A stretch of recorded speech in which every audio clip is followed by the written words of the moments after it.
Crusading era was one of the most important periods in medieval history, shaping the destiny of nations and leaving a lasting mark on European culture, religion, and politics.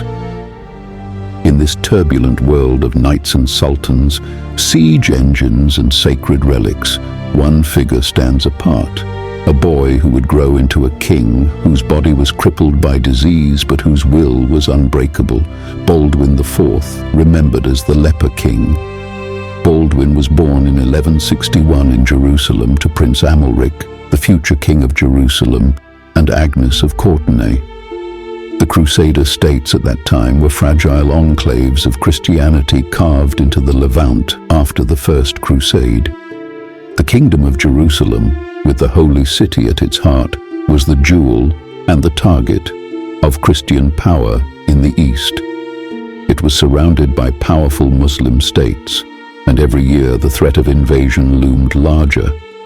From an early age, Baldwin was placed under the tutelage of William of Tyre, the kingdom's chancellor and later archbishop.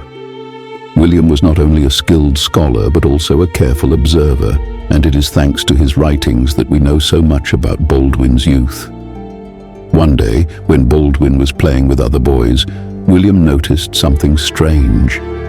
The prince laughed when the others pinched his arm hard enough to bruise, but he showed no sign of pain. Days later, the same happened again. Eventually, William realized the truth. The boy had lost all feeling in parts of his body. In the 12th century, such symptoms meant only one thing: leprosy. Known today as Hansen's disease, it was then one of the most feared afflictions in the world. It worked slowly but relentlessly, damaging nerves, disfiguring the body, and eventually leading to blindness and paralysis. Worse still, the disease carried a crushing social stigma. Lepers were often expelled from their homes, forced to live in isolated colonies, and made to wear bells or clappers to warn others of their approach. Even a king would not be spared the whispers. Muslim doctors in the city were brought to examine the boy, but at this early stage the disease left no visible marks. They hesitated to make an official diagnosis because if declared a leper, Baldwin would be expected to join the Order of St. Lazarus. This military monastic brotherhood, founded to care for lepers, was unique in Christendom. Many of its knights were themselves afflicted, yet they fought in battle when called upon, wearing green crosses and often taking the most dangerous positions. They were respected for their courage, but joining them was seen as the end of a nobleman's worldly ambitions. For now, Baldwin's condition was kept secret. Outwardly, he was a tall, striking youth with the fair hair and grey eyes of the royal family. Though he stuttered slightly, he spoke confidently, learned quickly, and had a sharp memory, especially for sleights. In 1174, Baldwin's father, King Amalric, died of dysentery while returning from a campaign against Nur ad-Din, the ruler of Damascus.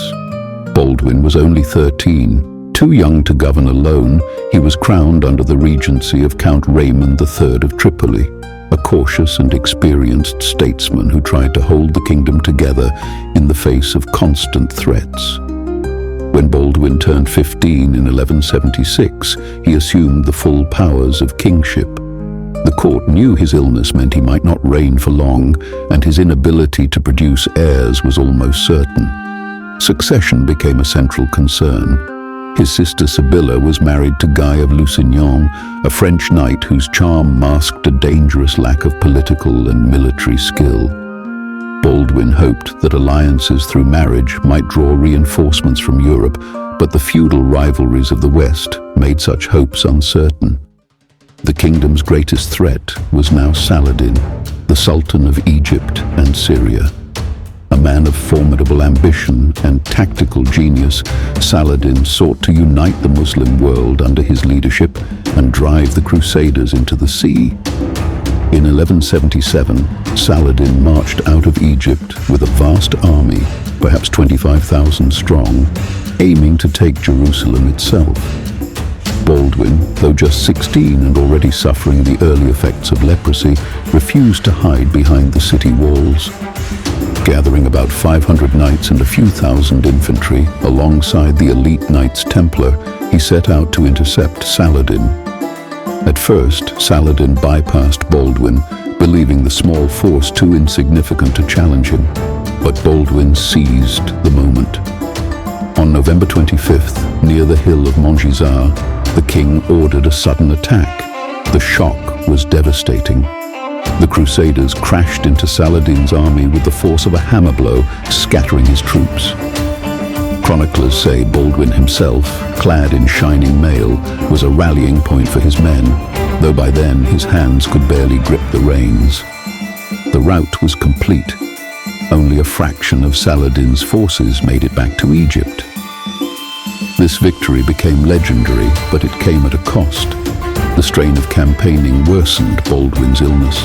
Within a few years, he could no longer ride unaided, and he was often carried into battle in a litter between two horses.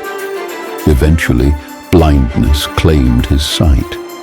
Yet he remained mentally sharp, directing campaigns, negotiating treaties, and keeping Saladin at bay on at least 5 major occasions.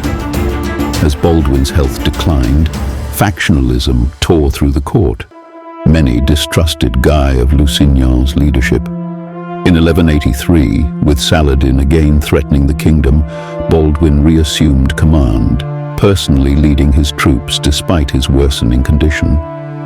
That same year, he had his young nephew, also named Baldwin, crowned as co-king to ensure the succession.